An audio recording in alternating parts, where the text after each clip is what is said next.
The year is 1861. America, a young nation barely a century old, is on the brink of collapse. The issue? Slavery. For decades, the nation had grappled with the morality and legality of this institution. Now, the divide between North and South had grown too wide to bridge. 11 Southern states, determined to preserve their way of life, seceded from the Union, forming the Confederate States of America. This act of rebellion ignited the deadliest conflict in American history, the Civil War. This brutal conflict pitted brother against brother, father against son. It was a war that would test the very fabric of American democracy and determine the fate of a nation. Would the United States, founded on the ideals of liberty and equality, crumble under the weight of its own contradictions? Or would it emerge from the ashes of war stronger and more united? The Civil War was not just a conflict over territory or political power. It was a clash of ideologies, a battle for the soul of America. On one side stood the Union, led by President Abraham Lincoln, fighting to preserve the nation and abolish slavery. On the other side stood the Confederacy, led by Jefferson Davis, fighting to protect states' rights and maintain the institution of slavery. The outcome of this war would have profound implications, not just for America, but for the world. It would determine whether a nation founded on the principles of liberty and equality could long endure, and it would shape the course of American history for generations to come. Abraham Lincoln, a self-made man from humble beginnings, found himself at the helm of a nation on the brink.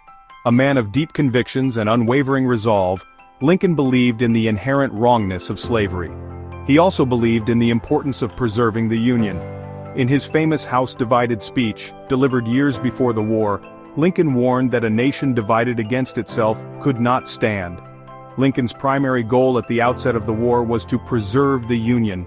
He understood that the secession of the Southern states posed an existential threat to the very idea of America.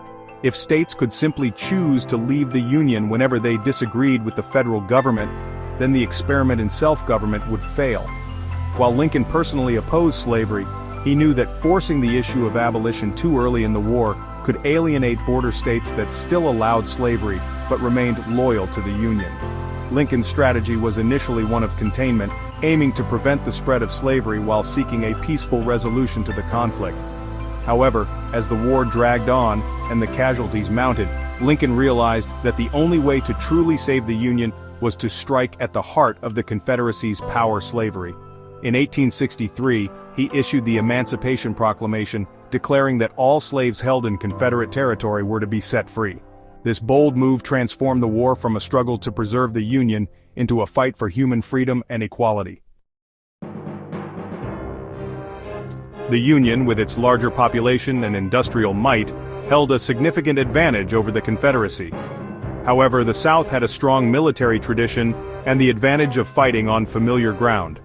The early years of the war were marked by a series of Confederate victories, as Southern commanders like Robert E. Lee proved to be brilliant tacticians. The Battle of Antietam, fought in Maryland in 1862, proved to be a turning point in the war. Although tactically a draw, it was the bloodiest single-day battle in American history. More importantly, it gave Lincoln the victory he needed to issue the Emancipation Proclamation, which he had been holding back until a Union victory.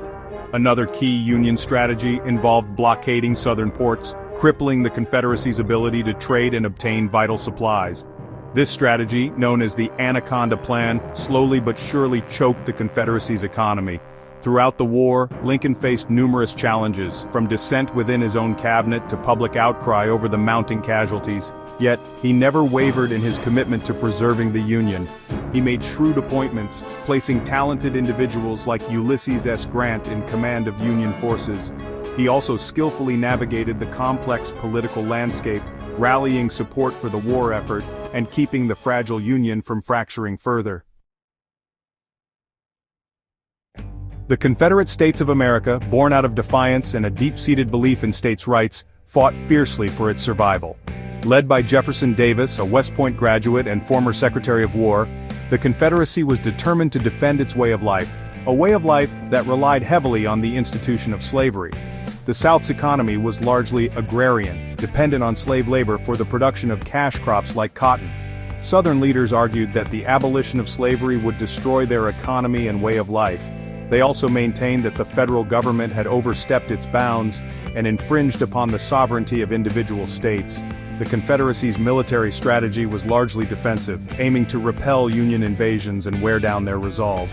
Southern commanders, particularly Robert E. Lee, proved to be masters of defense, inflicting heavy casualties on Union forces. Despite their early successes, the Confederacy faced significant disadvantages. They lacked the industrial capacity of the North, making it difficult to produce weapons and supplies. They also had a much smaller population, which meant they could not replace their losses as easily as the Union.